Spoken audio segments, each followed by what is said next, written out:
Modern medicine has its problems. Waiting rooms suck, insurance is a scam, and somehow it still takes 6 weeks to get a doctor's appointment for a thing that's actually on fire. But here's the good news. At least your doctor's not handing you a lit cigarette and telling you to smoke it for your asthma. That was real. That was a real thing doctors did. Not a joke, not a bit, an actual prescription. For most of human history, medicine basically meant a guy in a weird hat guessing really confidently, and some of those guesses are so unhinged they sound like I made them up for views. I did not. Let's get into it. Number 1, mercury. Doctors' answers to literally everything. Got syphilis? Mercury. Constipated? Mercury. Baby teething? Also, somehow, mercury. Doctors for centuries handed out mercury pills, mercury creams, and even mercury vapor treatments like they were just really committed to one specific bit. Side effects included tremors, your teeth falling out, and general organ failure, which doctors apparently just read as, yep, it's working. Great system. Very scientific. Abraham Lincoln reportedly took mercury pills for depression, which honestly explains a lot, because mercury poisoning also just makes you irritable and shaky. So basically, Honest Abe was walking around low-key poisoned the whole time. If poisoning yourself on purpose sounds bad, wait till you hear what they told people to smoke for their lungs. I promise, it gets dumber. Number 2, cigarettes. Prescribed for asthma. Yeah. In the 1800s, doctors handed out asthma cigarettes, actual branded products, Potter's asthma cigarettes among them, with doctor endorsements printed right on the box, because someone genuinely believed smoke opens up your airways. Spoiler alert, it does the exact opposite thing. It does the literal opposite thing, and it somehow took decades for medicine to go, hey wait, maybe don't. And if smoking your lungs for medicine sounds backwards, wait till you hear what they were blowing into people's other ends. What did he say? That end. Number 3, tobacco smoke enemas. I cannot believe I have to say this sentence.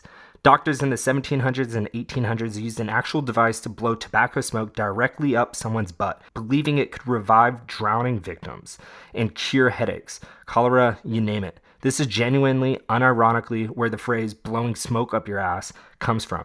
Not a metaphor, a medical device with a bag and a tube and everything. Did it work? Absolutely not. Did that stop them? Also no. Big shocker there. If that made you flinch, wait till you hear what they were putting on people's faces to look younger. And it was, I want to stress, actively glowing with radiation. Number 4, radium, the skincare ingredient that was just straight poison.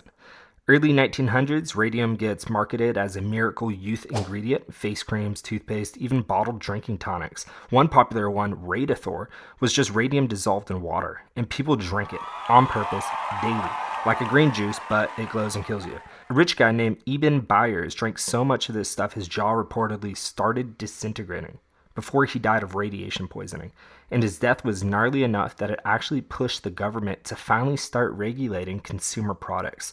So thanks for that, I guess, random dead rich guy. If radioactive skincare feels like a low point, buckle up, because next up is cocaine for babies. Number 5, cocaine drops, marketed specifically for teething babies. Late 1800s, you can walk into a pharmacy and buy cocaine toothache drops, marketed directly at your parents with instructions to rub it on your baby's gums. And annoyingly, it did work, because it's cocaine. It numbs everything. That's what cocaine does. This was legal over the counter, no regulation whatsoever, until people started noticing the whole everybody's kid is now addicted to cocaine problem and went, maybe we should look into that. If drug in infants feels like rock bottom, wait till you hear about doctors drilling actual holes into people's skulls to cure headaches. Number 6, trepanning, just straight up drilling a hole in your head. This one's ancient, like thousands of years old ancient, and somehow was still being done into the 1800s.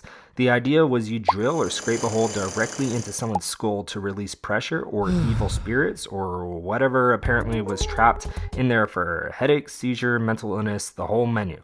And here's the wild part. Archaeologists have found skulls where the bone actually healed around the hole, meaning people survived this multiple times in some cases. Some skulls have several separate healed holes, like this guy just kept coming back for round 2, round 3, whatever. Buddy, stop. If drilling into someone's head sounds bad, wait till you hear about doctors just draining people's blood out for literally any illness at all.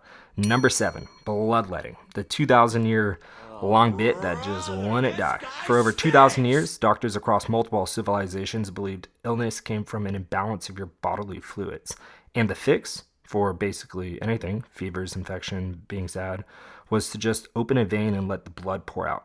Sometimes with leeches, sometimes just straight up cutting.